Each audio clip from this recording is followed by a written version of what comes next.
David Sax, welcome to the show. Thanks for having me on, Brett. So you got a new book out. When I saw the title of it, I was really intrigued by the title. It's the Revenge of the Analog. And it's all about this trend you've been noticing where analog products, things like vinyl records, paperback books, stuff that we thought were going to be dead, are all of a sudden having this weird comeback. I'm curious, when did you notice that this stuff that we thought was dead because of the internet, because of digital technology? When did you start noticing it? When did you start noticing this trend of the revenge of the analog? I guess it first kind of started appearing to me a decade ago. I was living in Toronto and, had just actually uploaded my entire CD collection to iTunes. And then, my roommate and I had figured a way to stream it over the Wi-Fi. And it was like, that was it. We had reached peak digital music. And it was almost like our consumption of music disappeared overnight once that happened. And very shortly after that, ironically, his parents gave us their old turntable and their old records. And I started listening to records again and really getting into it. And I was noticing that, a number of other people I knew who were also really into music were kind of getting back into turntables and records as well. And there were, the music stores were still kind of, I guess, contracting at that point in the imagination, but the ones in our neighborhood were doing okay. And there was even like one or two new record stores that were opening up. There were newly pressed records that were available. And I started noticing in other ways, the moleskin notebook had kind of become this ubiquitous thing by that point, where, paperless technology, things like the Palm Pilot and the BlackBerry were supposed to have eradicated that. And it just kept getting sort of more deeply ingrained into the world I knew and the lives of people I knew. And so I think what interested me is it was this idea that, you look around and you see things that aren't supposed to be happening in kind of the popular imagination, in the narrative that we're told about technological progress, which is, the old thing is rendered obsolete by the new thing, and it disappears and goes away and everything moves forward and on. And it was almost like this was happening in a parallel way, right? It was the old thing had been rendered obsolete, and then it started growing again, even as the digital grew ever more, quickly and more powerfully. And it was the beginning of something that I kept watching over the next couple of years, and it just kept getting bigger and having sort of more consequence to it. And especially, it was almost as though, the greater and more powerful and more central to our lives the digital technology became, the more pervasive this revenge of analog, as I later called it, sort of grew into. And so that brings my next question. What do you think's driving this revenge of the analog? Is it people are just tired of digital technology? Like they're tired of being able to stream whatever song they want at any place they are? Are they looking for, is it nostalgia? What's going on here? Why are people returning back to vinyl records and paper notebooks? Mm-hmm. I think there's a number of different factors. It's not just one, and it certainly varies by individual. Nostalgia is kind of cited as the most common one, and I actually don't put a lot of weight in that. Most of this is being driven by people who are in their 30s or 20s or even younger that never touched or knew this technology in the first place. My friend's daughter, who's 9 years old and asked for a Fujifilm Instax, instant film camera last year for her birthday. This is a kid who's only known photography as something that happens on iPhones and iPads. The other notion that we're sort of tired of digital technology and rejecting it is also, I think, a false one. Most of us who are driving the return of analog things and ideas are as digitally enmeshed in the world as everyone around them, which is why when you go into a coffee shop and you see someone writing on a moleskin notebook, they have their laptop and their phone next to them on the table. I think what that shows and what the reality is people are looking for a balance in what works for them, whether it's professionally in the way that they approach their work or their creative tasks, or whether it's personally, how they access culture and entertainment and leisure and the things in the world that matter to them. And the notion that we want, we will be content with the most efficient thing and one solution, which is what, the iPhone I'm holding in my hand now offers, right? You never need anything but this one thing, is one that I think we subscribe to. And now, having lived with that technology for 10 years, having seen something like, digital music streaming services be around for a decade, we see that, okay, you can have that, but you also want more, right? It's almost the idea of, once you've achieved all the wealth and affluence or comfort in your life, it's not like you stop there. People are always saying, "Oh, when I make $1 million, that I'm going to be set and that'll be it." And, dust my hands off and bada bing, bada boom. But then you seek more. You seek more as a consumer. You seek more from a spiritual perspective, or you seek to find the things that work for you, even counterintuitively, right? Like the idea that, something which is going to be the fastest and the best and the most powerful is always going to be access to your computer doesn't necessarily play out when you actually get down to using it. And so for many people, digital has become almost an obstruction to the way they're doing things. And analog provides a bit of a counterweight to that and just a different process to create things, to enjoy things, to sort of, interact with the world. And so I think it is almost a technological maturity that we're reaching, right? Where we're able to evaluate the strengths of each and say, well, analog works for me here and digital works for me here, and I want both of them. Yeah, and we'll talk about getting more specifics about how different analog things, like whether it's music or in books or whatever, the benefits of that you can't get with digital. But what I thought was an interesting argument you make throughout the book is that this revenge of the analog, in a lot of ways, is being powered by the internet, right? This thing that we thought was supposed to replace and sort of kill all this stuff. Like the reason why it's making a comeback is because we have the internet and people are able to find, like the Moleskine. I mean, the way I discovered the Moleskine was on the internet, about 10 years ago when people were making Moleskine PDAs and showing how amazing Moleskines were for keeping track of your to-do list and whatever. And it's not just that, like other areas, the internet has brought back these old things.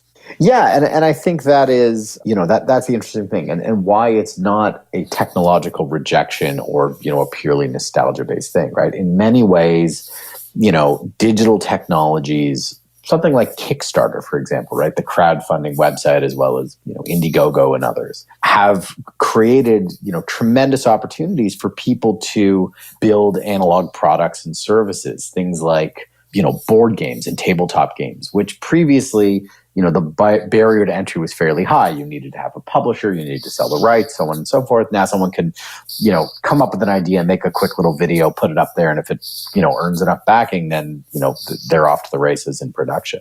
The internet has allowed sort of disparate communities of niche users of products like, rare types of film photography, let's say, expired Polaroid film or expired large format film, to find themselves from around the world and get in touch, share ideas, share projects that we're doing. And again, build these markets, which can then scale at a pace when, the regular large industry has sort of abandoned that at an early point. And then, of course, you even get into the things like, manufacturing technologies, things like 3D printing or the ability to sort of source manufacturing around the world for specific ideas and products.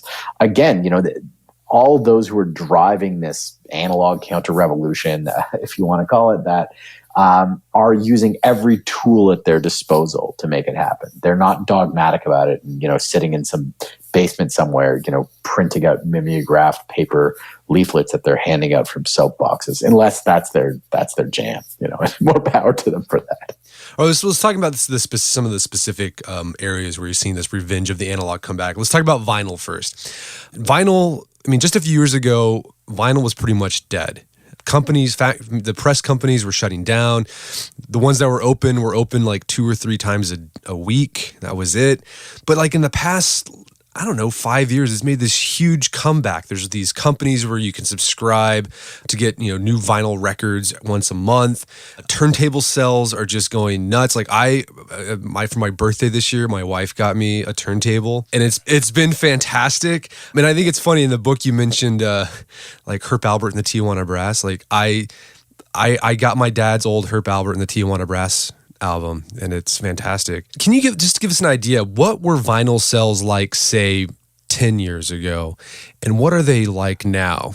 Well, the low point, was in 2006. That's kind of the bottoming of sales, and the sales had been declining really since the early 80s when the compact disc came out.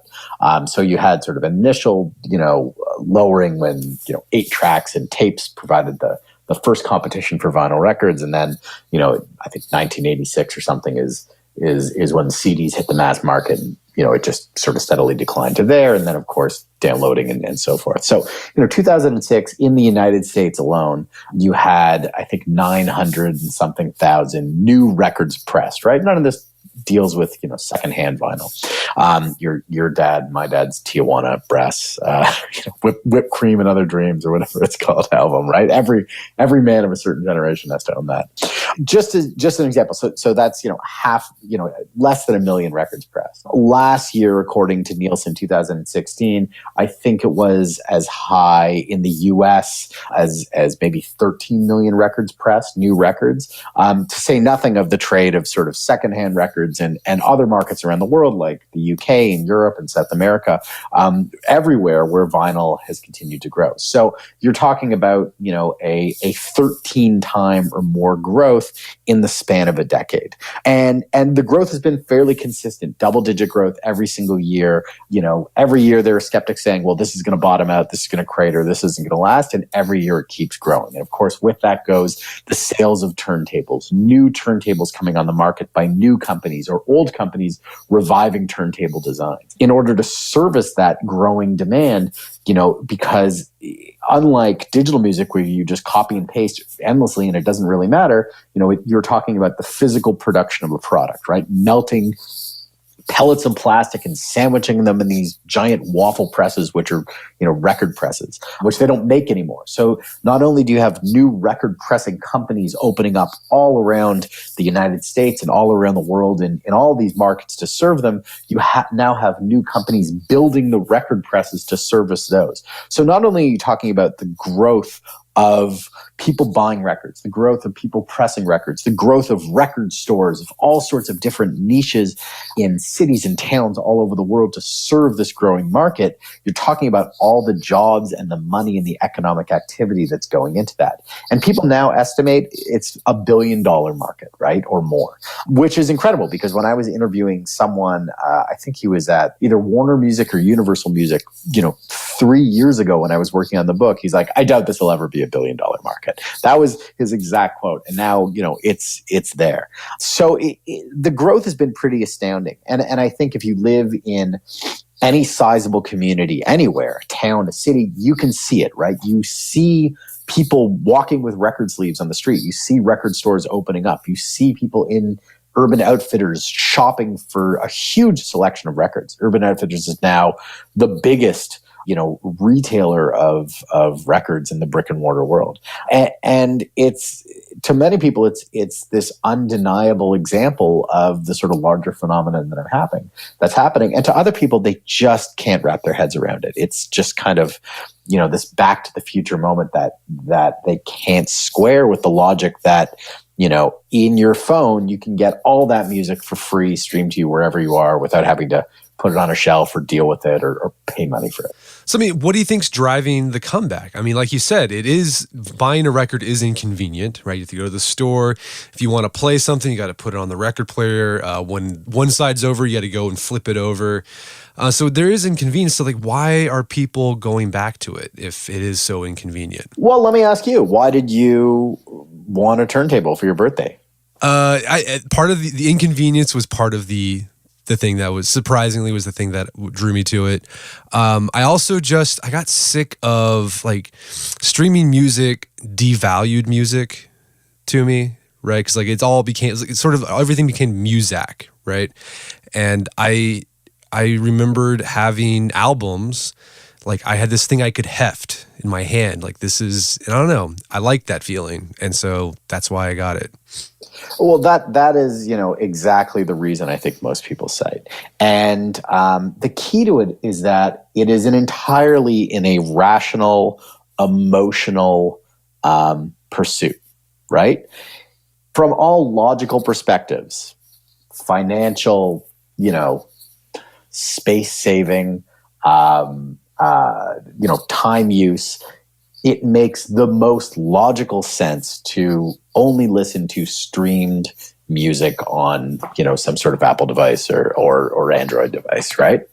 And that still holds true. But I think what we have to realize is like we are not logical creatures, right? We are highly illogical creatures. That's what allows us to make things like music, good music, bad music, whatever you have it. I mean, that is at the core of the human experience. And music is not something that, is a necessity is so much as, I mean, it's a necessity in some way, but it's not like food or medicine, right? Where we're, seeking, sustenance or something at the absolute most logical way. It is culture and it is passion and it is an emotional act. And while digital music allows us to access that in all sorts of different ways, it does so at the cost of many different points of engagement that we've realized, or many of us have realized, yourself and myself included, are actually very pleasurable, right? So, going to a record store and flipping through bins for an hour to find one or two records you might like on a Saturday.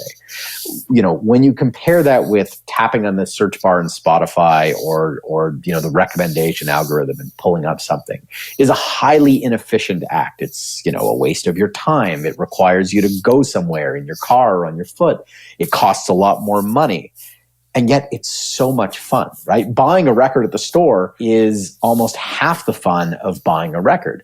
You talk to people, you discover things, you make friendships, you are spending time doing something that isn't just sitting at home looking at the same screen you look at all day.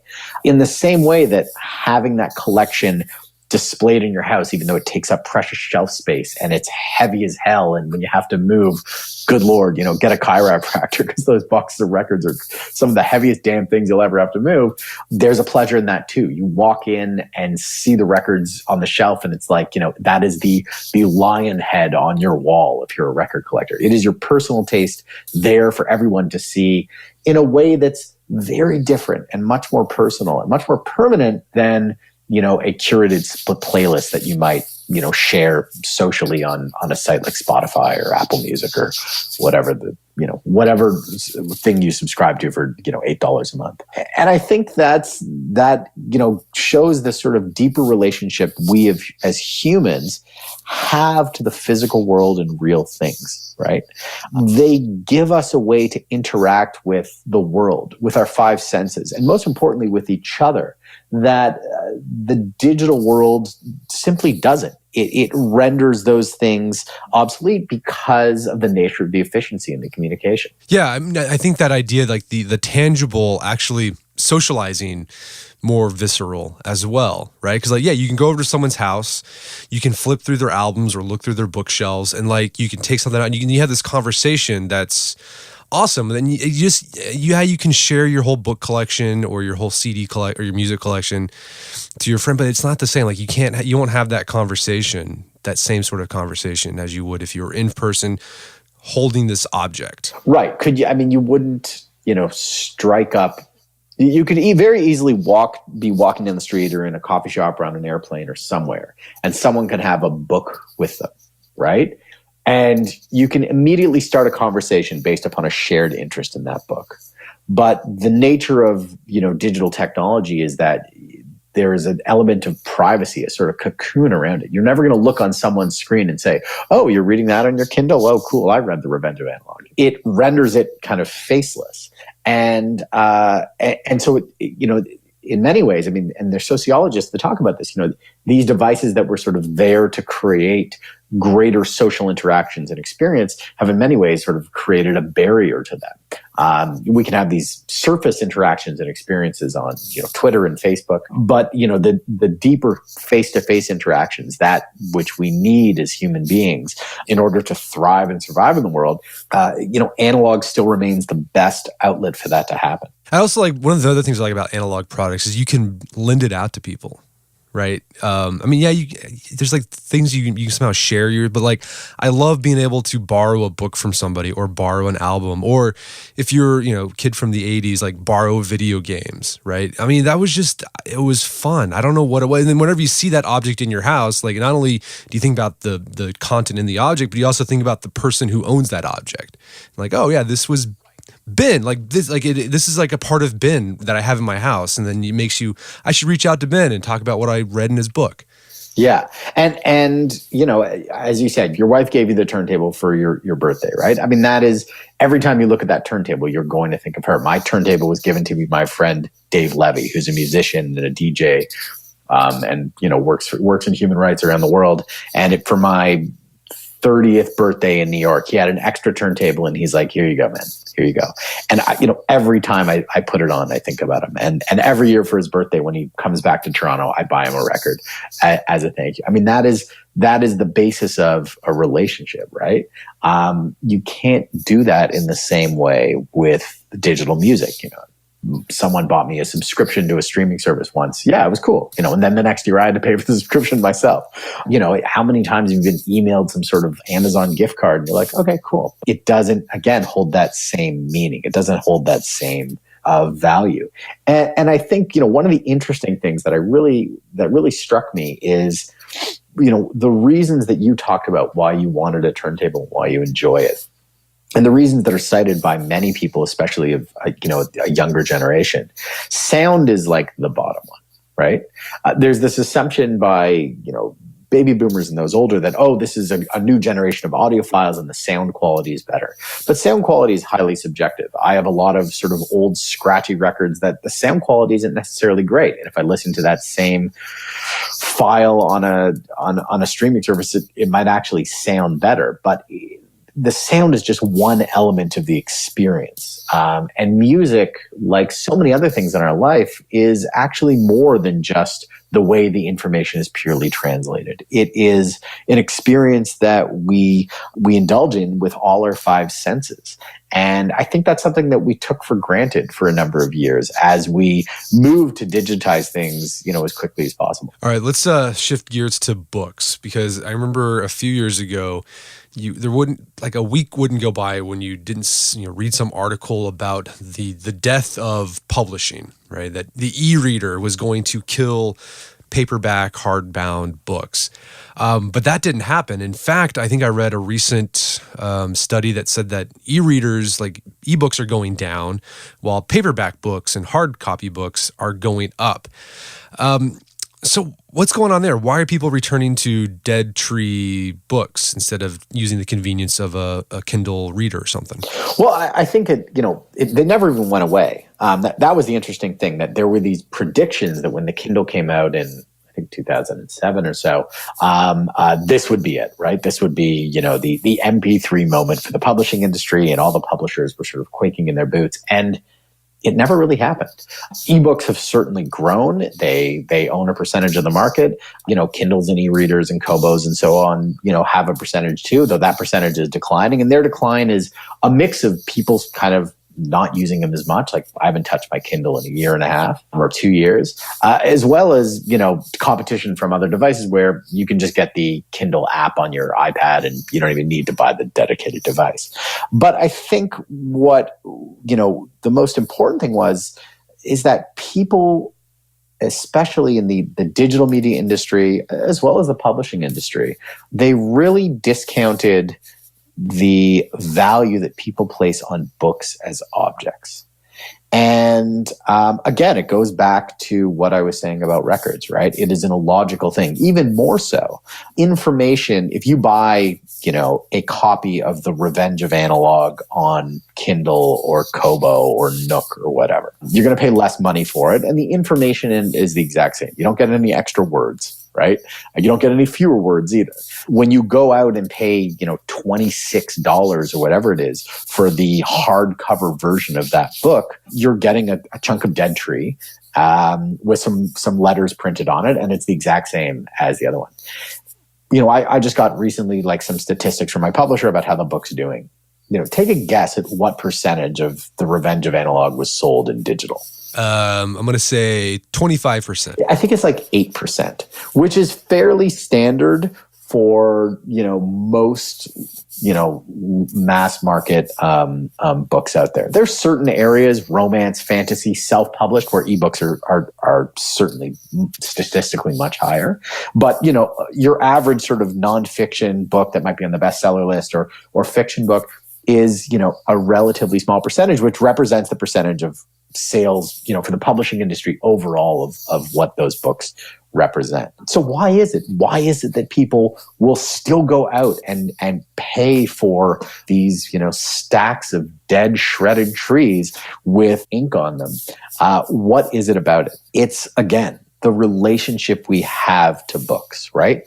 What they represent, what they symbolize. They are aspirational capitalism at its finest. We have a very strong emotional attachment to them. The idea of having a bookcase filled with books in your house is, that is it. You have arrived as a member of the, educated middle class. And I think it goes back to childhood. I have two very young kids. A 3.5-year-old who's a voracious little reader, with me reading to her, of course, and a 7-month-old. And, books are their life. Books are everything, especially to the older one. I mean, a night without 3 stories or 4 stories with a whole lot of begging in it, there's no bedtime. I mean, it wouldn't happen. So it's such an ingrained part of the way we live and see the world, but it's also something that, again, has those same tactile advantages. You can loan a friend a book. You can mark them up. You never have to worry about the battery failing. They can last for hundreds and hundreds of years. You can give them as gifts. You can give them away. You can do whatever you want to them, and they remain there. It is very much the sort of perfect form for how we love to absorb information. And so they prove resilient. And I think, very little is going to come and change that, simply because it's proven to be something that we actually want and desire. Right. I think I read also another study that came out not too long ago that people actually retain information better when they read from a printed page compared to from when they read on a screen. It's something about the tangibility of the thing that helps, supposedly. But I've noticed that myself. When I read on a screen, I just tend to skim. But when I read a book, like a physical book, I'm more absorbed in the process. Yeah, and listen, I used my Kindle almost exclusively for a year or two and read some fantastic books on it. And it didn't diminish those books in any way. But, what was interesting was when I began research on this book, I got a library card. Toronto Public Library. And I started out taking out books for research that I didn't necessarily want to own. I just needed to read, a little bit of, take some notes and send them back. And so I remember reading the first book and paper that I read, after a year and a half of using the Kindle. And it was just instantly, within 2 pages, I was like, oh yeah, I like reading this way so much more. That was it. There was no overt reason why. I mean, one of the things was knowing where a page is and knowing where you are just by sort of sense and feel, right? Instead of having the little numerical, oh, you're 10% done, or you're on page 106 of 252. You could feel it. You could flip. You could skim back. You didn't have to deal with menus and options. It's the simplicity of an act that we've known, again, since we were young children. I watch my 7-month-old, now he knows how to flip back and forth in his little, 5-page Sandra Boynton picture books. He'll grab the page and flip it back and then put it in his mouth and vomit on it. But, there's something, again, inherently hardwired into our brains about that. And that's because we are tactile creatures, right? We like to touch. We have our 5 senses and we like to use them. And the more we use them, the more we get out of something, which is why, the digital world, which limits us to sort of taps with a fingertip on a flat textureless piece of glass, doesn't give us that same sensory feedback. Yeah, you just brought up another reason I just remembered why I am sort of returning to paperback books and music. This is going to sound really tinfoil hatty, but like when you buy like a ebook or digital music, like you read the terms of service, like you really don't own it. Right? Like you're sort of renting it from Amazon or whatever. And like they could take that back. They could delete it, right, from your device. And you couldn't really you don't have much recourse going on. And so like, but when you have like an actual object, like Amazon can't come into your house and steal it because like there's laws that can say, no, you can't do that. So that's another reason. Like I like knowing that I own my culture. Like this is mine. You can't take it back or delete it accidentally or whatever. Yeah. And I don't think, it's too crazy what you're talking about. I mean, before I had a subscription to Spotify, I had a subscription to Rdio, which was a competitor. It raised, a couple $100 million. And I had, I liked it better than Spotify, and I had all sorts of albums saved and playlists that I'd made because I listened to digital music when I'm, in the car or walking, when I can't lug my turntable around with me. And then it went bankrupt. And it was like, they sent a little thing. It's like, hey, we're really sorry we've gone bankrupt, or we've been bought by Pandora and we're going to be absorbed into their company. As of Monday, your service will be done. And that was it. It was like, poof, everything was gone, right? All the albums I'd saved, all the things I'd done was gone. But, unless someone breaks into my house or there's a fire or a flood, my records will be there. And they are to do with whatever I want to do with them. If I want to give them away, if I want to sell them, if I want to store them, if I want to crack them over my knee, I can do whatever I want with them. It's my property. I think this notion that we would move beyond an ownership society is one of these fantastical ideas that gets ballied about in kind of, Silicon Valley utopian circles, that goes against human nature and what we like about the world and how we want to interact with the world. So let's move back onto paper, right? So that's another thing. Like I remember my uncle said this a while back, and this was like 2 decades ago, that it's like, yeah, they've been saying we're gonna have a paperless office, but like there's more paper than ever. Like I feel like I have more paper, and that's gotten true. Like even with these new devices that have made, given the possibility of paper becoming obsolete, we are still drawn to paper. And in the book, you talk about, the moleskin notebook, but there's other things out there like field notes that are really popular with people. What's the obsession there? Why are we so drawn to tactile writing technology, like just the old-fashioned pen and notebook? Because it works, right? If you want to have an idea that pops into your head, and there's a pen and a paper sitting there on the desk next to you, and there's, a laptop or a smartphone, what is the quickest, easiest way to get that idea down without any distractions? It's the pen and the paper, right? It is instantaneous, and you're not restrained by what the software commands you to do. If I wanted to take a note on a computer, I have to go open up a program, figure out where to save that file, save the file, figure out the format that I want to write it in, and I can only write what it will allow me. I can't doodle in some way. I can't fold it over. I can't scribble things out. Which is why, at the biggest, most successful tech companies, whether it's Amazon or Google or Facebook, on the desks of the brilliant engineers and creatives that work there, you have, people using moleskin notebooks or field notebooks or just good old pieces of scrap paper or whiteboards. Because, again, it is the shortest way for an idea to leave your brain and enter the physical world in some sense of permanence. And I think it's incredibly useful to have that balance, right? So yeah, there's the idea of, having to format it and all that and all those simplistic things. But again, it gives you the opportunity to do things in a way that's entirely unique to you. Whereas if I'm typing a note on my computer, it's formatted in the same way that, Microsoft Word tells all documents to be formatted, or the amount of work that I have to go into to make it unique is a step away from just getting that idea out there. It doesn't mean that everybody is going to move back to, writing things on paper and then banging out ideas on typewriters. There is a point where moving back to the digital provides so many advantages, and it's just better. I didn't write this book on a typewriter. I wrote it on a computer. I'm a much faster typer than I am with handwriting, and my handwriting is atrocious and barely legible.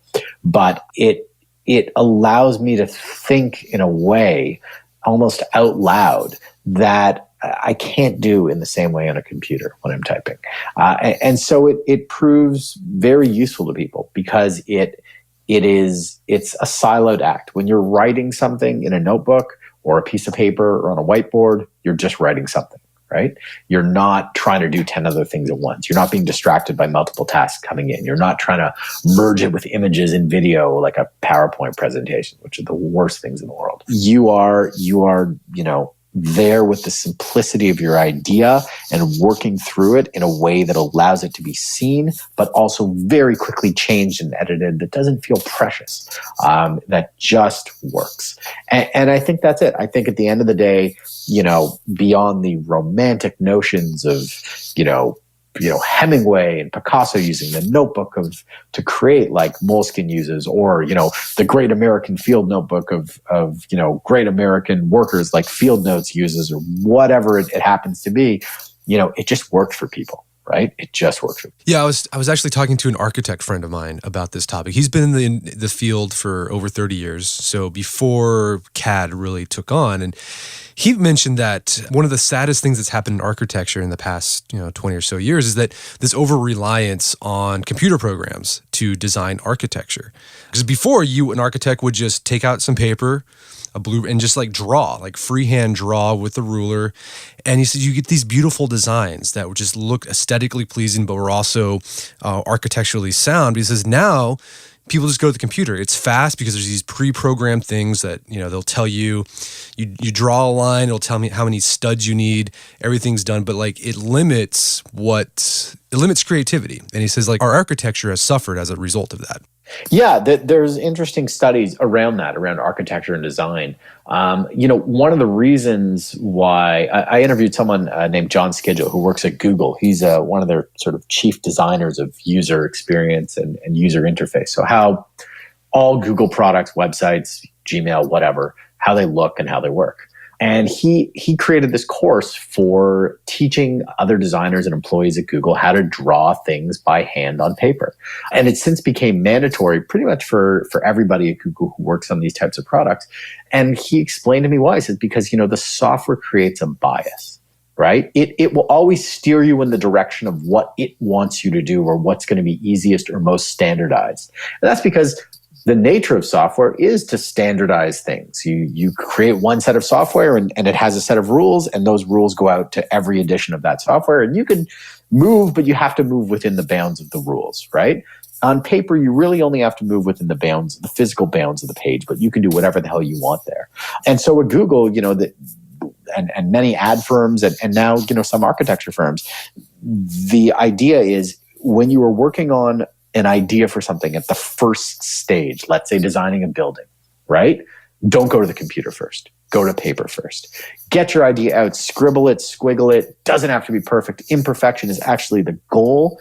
And then once you have it down of what you want and what you're working, then transfer it into the computer, then scan it, then rework it, and then work on the fine details and figure out how many studs you need and what type of steel and what angle that has to be at, so that the thing doesn't collapse on your head. And I think it is, fundamentally what we're talking about here is re-embracing a kind of imperfection in the world, right? And saying, look, we have built these wonderful one-size-all-fits solutions for every sort of aspect of our life, but we don't live in a one-size-all-fits world. And it's actually not advantageous to us all the time. Let's talk about, you wrote an article for Esquire magazine not too long ago. I remember this article. It was near the front of the magazine. That's why I remembered it. And I think that's where I found out about your book, this book that we're talking about right now, about men and collecting stuff. Because we've written about collecting stuff on the site before as like this hobby and like stuff guys collect. And guys love to talk about their collections.